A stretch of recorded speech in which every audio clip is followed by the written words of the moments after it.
Jirtu nagaa keessanii baga nagaan dhuftanii gara chaanalii koo. Egaa har'a wanta hojjennu nyaata aadaa keenya marqaa hojjennaa. Marqaa kan daakuu adda addaa wal maknee hojjennaa, kan daakuu yookiin midhaan kan fayyaa keenyaaf baay'ee kan qaama keenyaaf wanta gargaaru sadii gooneeti walitti maknee hojjennaa. Egaa gara jiruu kootti tun deemin dursa garuu jalqaba gara chaanalii koo warra dhuftanii yoo jiraattanii akka subscribe gootanii kabajaan siniin gaafadha.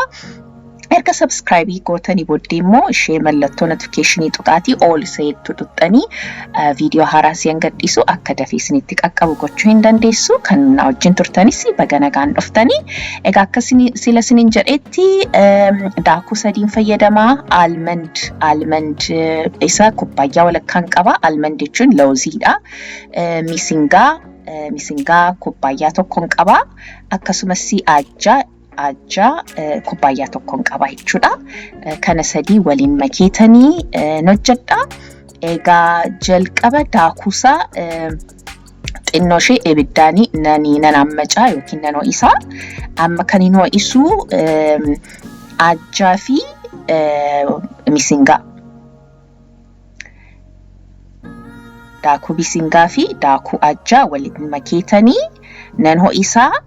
Ani egaa ovenii keessa gasheetanii ho'isaa.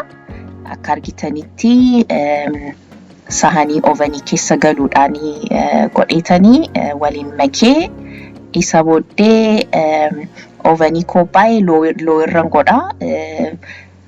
200 Faaraanaayitiidhaan 200 irratti godheetanii ho'iseetanii daqiiqaa 20-30 achi keessa nan ammacaa jechuudha.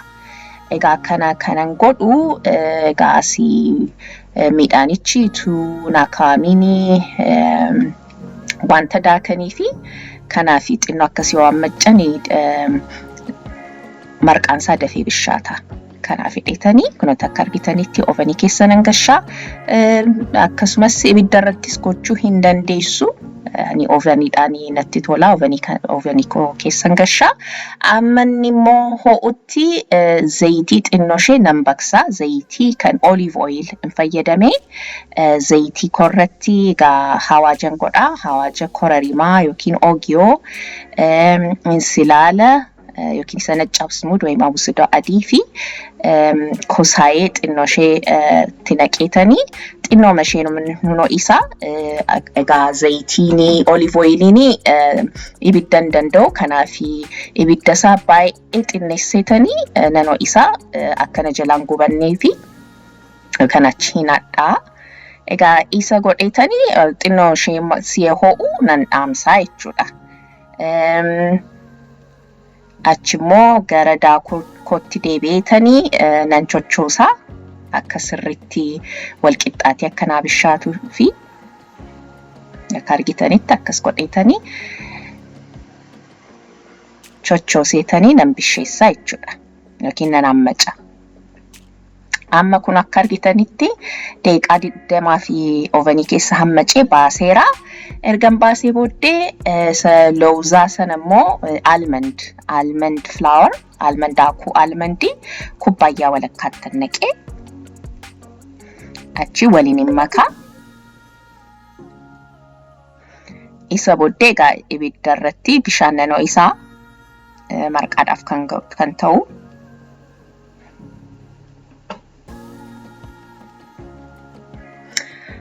Zayitii naqee, zayitii olive oil naqee akkasumas ashabootti naqa. Isa booddee irraa qiceetanii amma bishaan kubbayyaa 2 duwwaa bishaan ho'aa kubbayyaa 2 duwwaa hambisee isa booddee daakuu kubbayyaa 1 fi walakkaa hin godhee. Egaa namni tokko kan gimmitii isaa hin beekne yookiin nama biyya alaatti guddateedhaa fi egaa safara isaanii waan jira. Bishaan bulluqa kubbayyaa 2 yoo gootanii daakuusaa kubbayyaa 1 walakkaa. Isa booddee egaa nan marqaa jechuudha.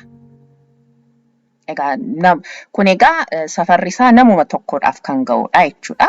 Ituun baay'atiin. Egaa bishaan xixxibichi gochaa gaasirrumatti nan marqaa jechuudha.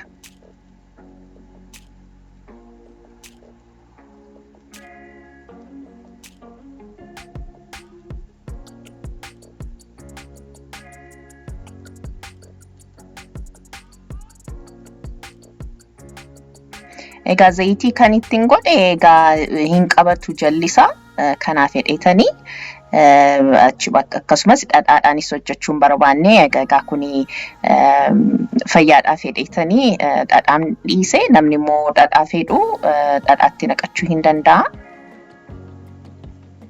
Egaa hunduma isaa hin waraabu akka viidiyoon akka hin dheeranneefi malee egaa baay'een sukkuumee mafixeera. Egaa akka argitanitti saanii korratti nan galagashaa jechuudha.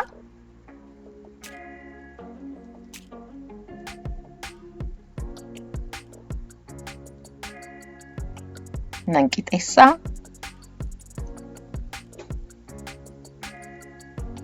Egaa daakuun sadiin kuni almandii, ajjaa fi misingaanii glutaniin qabu. Egaa gluten free dha sadanuu namni tokko allergiidha glutanii nyaachuudhaafi so nama akkasiidhaafi hin fayyada jechuudha. Egaa zayitii isa silan baqsee akkas ergan qixeessee booddee zayitii isa silan baqsee gidduutti immoo nan godha.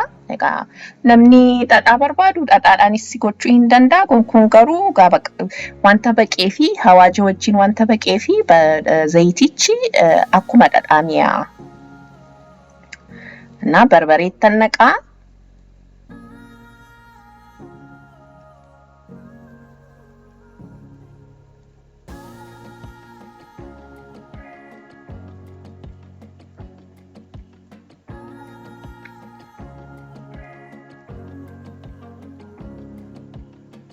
Shoboo xinnosh ittiin godhee gamma barbaree itti godhetanii waliin hin makaa.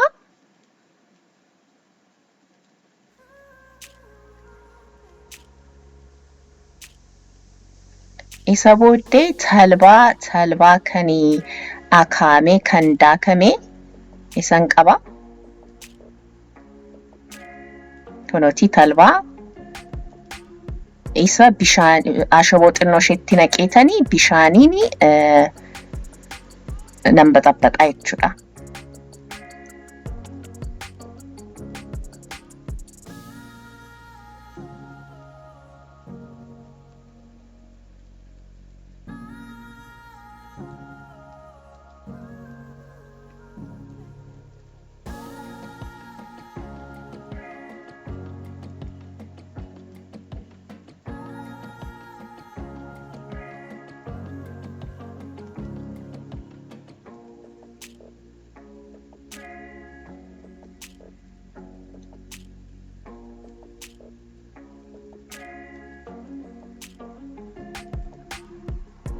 Kanooti akkas ergan godhee booddee argitanitti sirriitti waliin makee isa booddee egaa marqaatti nan godha.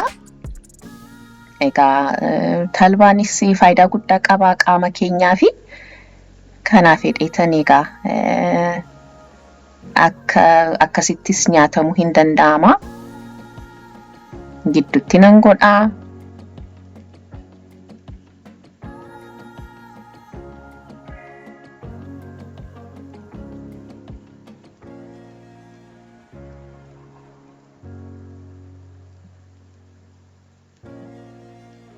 Kunooti egaa kana fakkaataa hin jaallattu jedhee nan abdadha.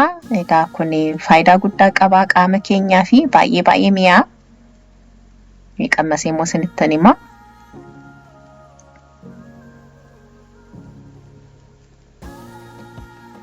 Waaw baay'ee mi'aawugaa. Egaa hin jaallattu jedhee nan abdadha. Yoo jaallattan immoo nama gara biraadhaaf hin fayyada jettanii sheerii godhaa, sabskiraaybii godhaa. Viidiyoo itti immoo ammoo laagarrutti ulfaadha isiniin jedha. Nagaa ta'aa bakka jirtanitti. Bye.